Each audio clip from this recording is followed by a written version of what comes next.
ఎంత గట్టిగా అన్నాడు, మామూలు గట్టిగా కాదు. నేనున్నా, నేను తగ్గిస్తా,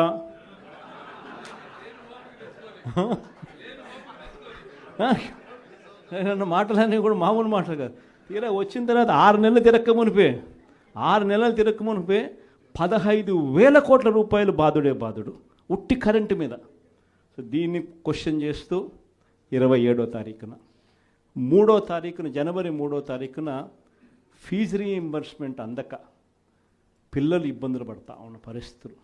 మనం ప్రతి క్వార్టర్, ప్రతి 3 నెలలకు ఒకసారి పిల్లలకు 3 నెలలు అయిపోయిన వెంటనే ఫీజులు ఇస్తూ ఉన్న పరిస్థితి మన ప్రభుత్వం.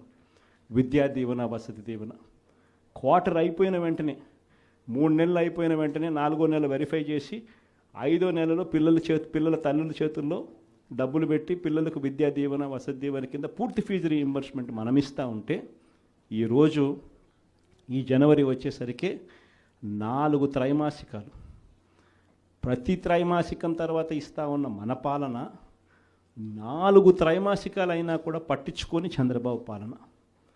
జనవరి, ఫిబ్రవరి, మార్చ్ సంబంధించిన త్రైమాసికం ఏప్రిల్లో వెరిఫికేషన్ చేసి మేలో ఇవ్వాలి. మేలో ఎన్నికలు అయ్యాయి, అంతే.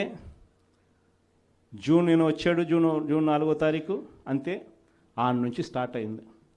జనవరి, ఫిబ్రవరి, మార్చ్ పోయింది, ఏప్రిల్, మే, జూన్ పోయింది, జూలై, ఆగస్ట్, సెప్టెంబర్ పోయింది, అక్టోబర్, నవంబర్, డిసెంబర్ 4 త్రైమాసికాలకు సంబంధించి విద్యా దీవెన పూర్తిగా ఎగరగొట్టాడు.